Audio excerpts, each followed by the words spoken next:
warahmatullahi wabarakatuh. Perkenalkan, kami dari kelompok 1 yang beranggotakan Fatihah Ainun Saputri NPM 19133100002 dan saya sendiri Nurul Dwi Astuti NPM 19133100007. Di sini kami akan mempresentasikan mengenai mata kuliah hukum bisnis bab hukum benda. Nah, langsung saja, apa sih itu hukum benda, lalu macam-macam benda. Nanti kita akan membahasnya lebih lanjut. Nah, yang pertama kita akan membahas mengenai apa itu benda. Nah, benda itu sendiri terdapat dua pengertian, yaitu pengertian dalam arti sempit dan pengertian dalam arti luas. Untuk benda dalam artian luas yaitu adalah segala sesuatu yang menjadi objek hukum dan kewajiban hukum. Nah, yang termasuk dalam arti luas suatu benda itu ya ada dua, benda yang dapat dilihat dan benda yang tidak dapat dilihat. Contoh dari benda yang dapat dilihat yaitu adalah seperti meja, mobil, lalu sepatu, pensil, buku, pokoknya yang bisa dilihat menggunakan indera penglihatan kita. Lalu untuk benda yang tidak dapat dilihat itu seperti hak merek, hak cipta, lalu ada hak tagih dan lainnya. Lalu untuk pengertian benda dalam arti sempit itu sendiri yaitu merupakan segala sesuatu yang dapat dilihat. Lalu apa itu hukum benda? Itu yaitu merupakan aturan atau hukum yang mengatur hubungan manusia sebagai subjek hukum dengan benda sebagai objeknya. Tadi kan kalau benda itu segala sesuatu menjadi objek dan kewajiban. Nah, kalau hukum benda dilihat dari kata-kata hukum kan kemarin sudah membahas ya, kalau hukum itu merupakan aturan yang mengatur manusia. Nah, jadi kalau hukum benda yaitu adalah aturan hukum yang mengatur manusia sebagai subjek dan bendanya itu sebagai objek hukumnya. Lalu lanjut kepada macam-macam benda. Nah, macam-macam benda itu dapat digolongkan menjadi beberapa golongan. Yang pertama yaitu menurut benda berwujud dan tidak berwujud. Nah, untuk pengertian dari benda berwujud itu sendiri yaitu merupakan sesuatu yang dapat diraba oleh manusia. Contohnya kalau meja kan dapat diraba, berarti meja dapat digolongkan menjadi termasuk golongan benda yang berwujud. Lalu ada benda yang tidak berwujud. Tadi kan ada contoh seperti hak merek. Nah, kita kan tidak bisa meraba benda tersebut, jadi itu termasuk golongan benda tidak berwujud. Gitu. Lalu ada benda bergerak dan benda tidak bergerak. Nah, benda bergerak itu sendiri adalah segala sesuatu yang dapat dipindahkan. Sedangkan untuk benda yang tidak bergerak yaitu segala sesuatu yang tidak dapat dipindahkan atau benda tersebut bersifat tetap, seperti itu. Nah, untuk contohnya tadi untuk benda bergerak. Nah, tadi kan meja. Nah, meja itu kan bisa kita pindahkan. Lalu sepatu itu juga bisa kita pindahkan. Jadi itu termasuk golongan benda yang bergerak. Lalu untuk contoh dari benda yang tidak dapat bergerak atau benda tidak bergerak yaitu seperti tanah, karena tidak dapat dipindahkan. Masa iya kita mau minum tanah gitu, seperti itu. Jadi dapat disimpulkan kalau yang segala sesuatu yang pokoknya bisa dipindahkan oleh kita itu ya disebut dengan benda bergerak. Selanjutnya saya akan membahas mengenai hak manusia. Nah, hak manusia itu sendiri ada dua. Yang pertama yaitu adalah hak kebendaan dan yang kedua yaitu adalah hak perseorangan. Nah, hak kebendaan itu sendiri yaitu merupakan hak yang memberikan kekuasaan atas suatu benda. Nah, hak kebendaan itu dapat dipertahankan kepada setiap orang yang melanggar hak tersebut. Contohnya itu ada hak milik dan hak pakai. Gitu. Lalu untuk hak perseorangan itu hak yang memberikan tuntutan atau penagihan terhadap seseorang. Hak ini itu hanya dapat dipertahankan terhadap orang tertentu saja atau pihak tertentu saja. Contohnya seperti ini. Saya berhutang kepada Mbak Fatihah. Nah, saya bilang kalau saya bakal balikin 2 minggu saya akan mengembalikan uang tersebut. Akan tetapi saya itu 2 minggu kok nggak ngembaliin. Nah, Mbak Fatihah ini berhak untuk menuntut saya tuh. Dan yang hanya dapat dituntut itu hanya saya. Ya, kalau logikanya masa iya yang melanggar hak itu saya, tapi yang tanggung jawab mungkin teman-teman yang lainnya. Jadi kayak nggak adil dan menyalahi aturan itu yang untuk hak perseorangan. Tapi kalau yang hak kebendaan itu siapa aja yang melanggar itu akan mendapatkan penagihan dari seseorang. Gitu.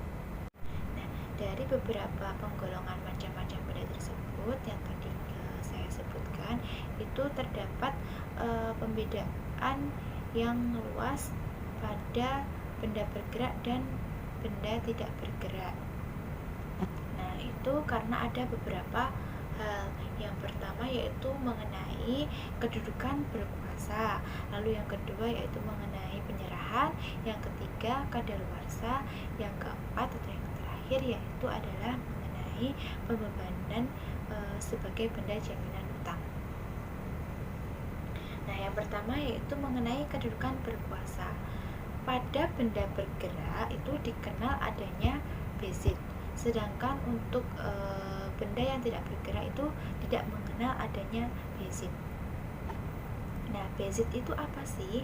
Nah, bezit itu sendiri merupakan suatu keadaan lahir ketika seseorang itu menguasai benda yang mana seolah-olah benda tersebut itu merupakan kepunyaannya sendiri atau kepemilikannya sendiri, sekaligus oleh hukum itu dilindungi dengan tidak mempersoalkan hak milik atas benda tersebut. Sebenarnya benda tersebut itu miliknya siapa, itu tidak mempersoalkan tersebut.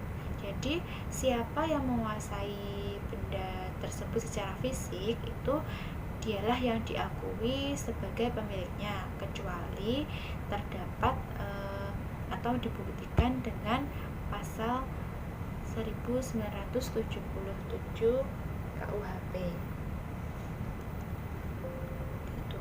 Nah, contohnya seperti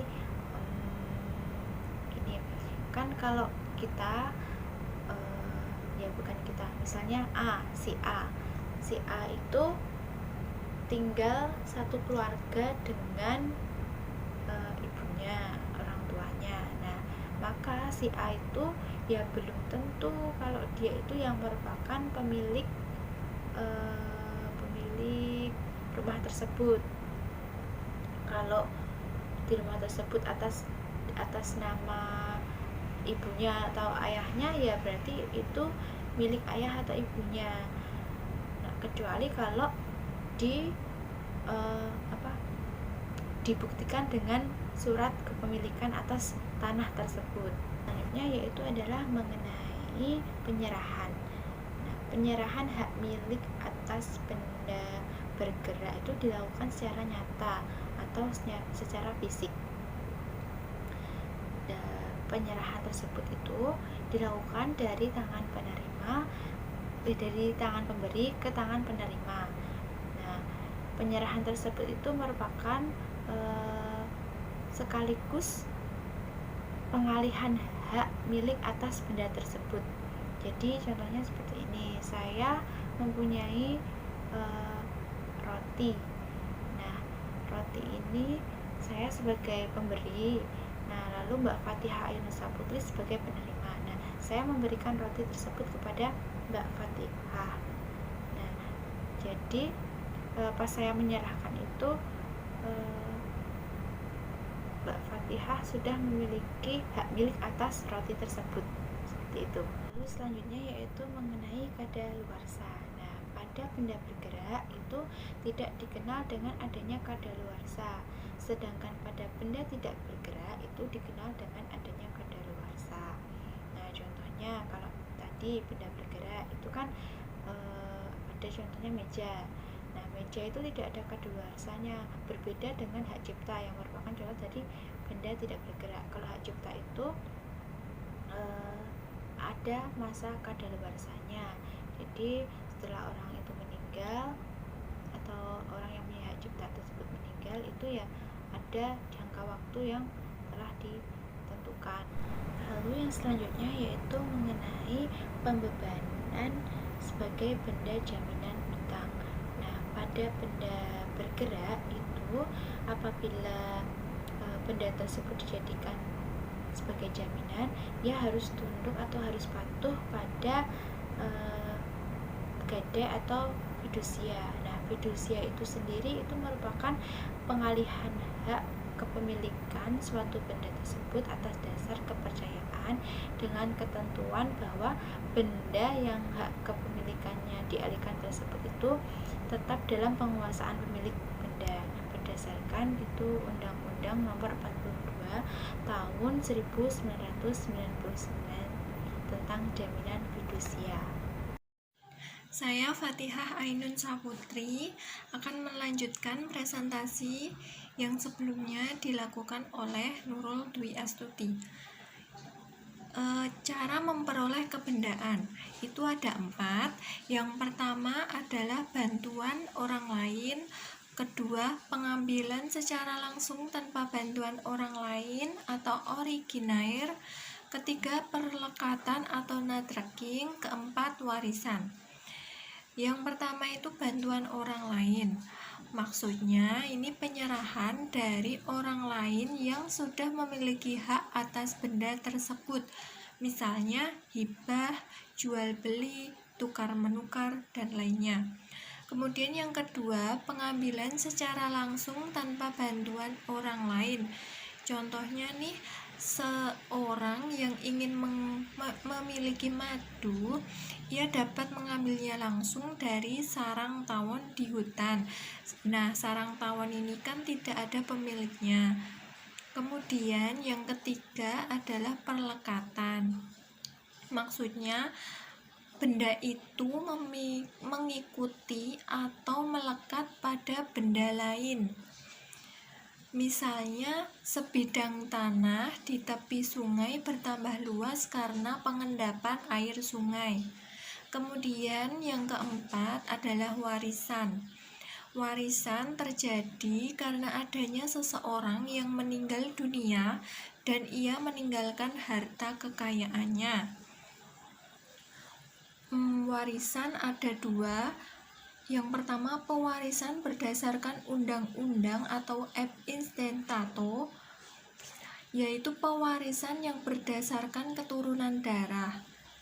Kemudian yang kedua, pewarisan berdasarkan surat wasiat atau testamentair, yaitu jika seseorang yang tidak mempunyai pertalian darah memperoleh warisan berdasarkan surat wasiat dari pewaris. Kemudian cara penyerahan atau pengalihan hak kebendaan. Ada 3 cara. Yang pertama adalah fidelity levering, yaitu perbuatan berupa penyerahan kekuasaan atau suatu benda. Ini penyerahannya secara nyata atau real, berlaku atas penyerahan benda bergerak. Kemudian yang kedua, juridis levering. Ini perbuatan hukum yang bertujuan untuk memindahkan hak kebendaan kepada orang lain. Penyerahan ini bersifat formal atau resmi.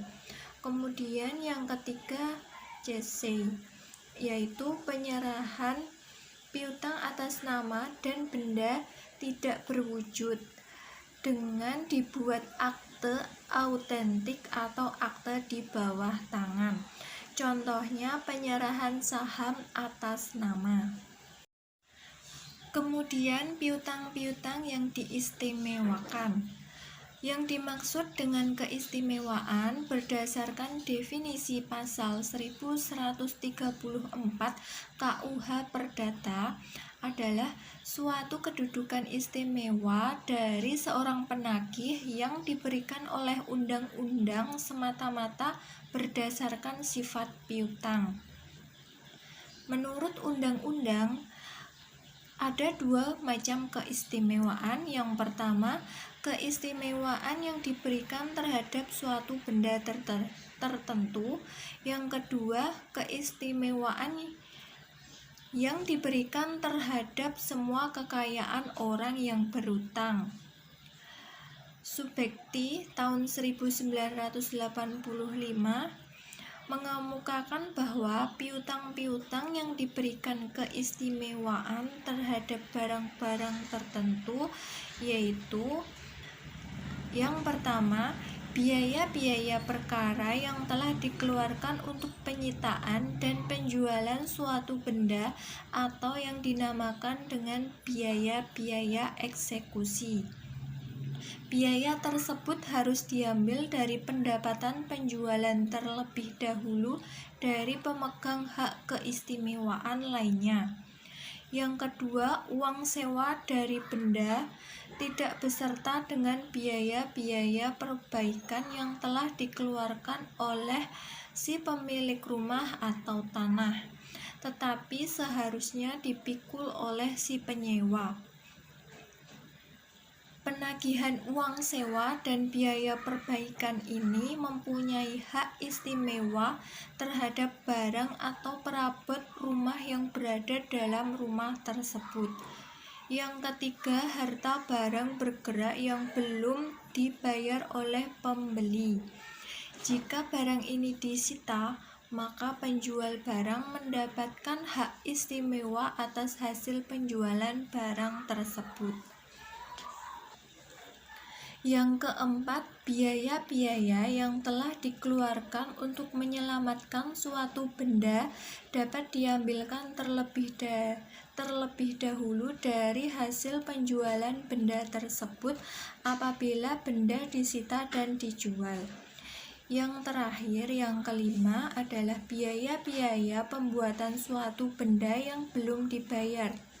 Pembuat barang seperti ini mendapatkan hak istimewa atas pendapatan penjualan barang itu apabila barang itu disita dan dijual.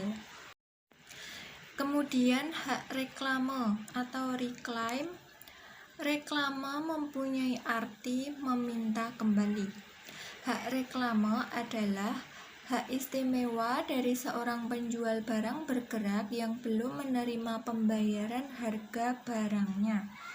Apabila diperjanjikan bahwa penjualan dilakukan secara tunai atau harga barang harus dibayar saat itu, menurut Pasal 1145 KUH Perdata, penjual barang mempunyai hak untuk meminta kembali barangnya yang belum dibayar tersebut selama barang tersebut masih berada di tangan pembeli. Permintaan kembali ini dilakukan dalam jangka waktu 30 hari setelah penyerahan barang itu kepada pembeli. Sekian presentasi dari kelompok kami, kurang lebihnya mohon maaf. Wassalamualaikum warahmatullahi wabarakatuh.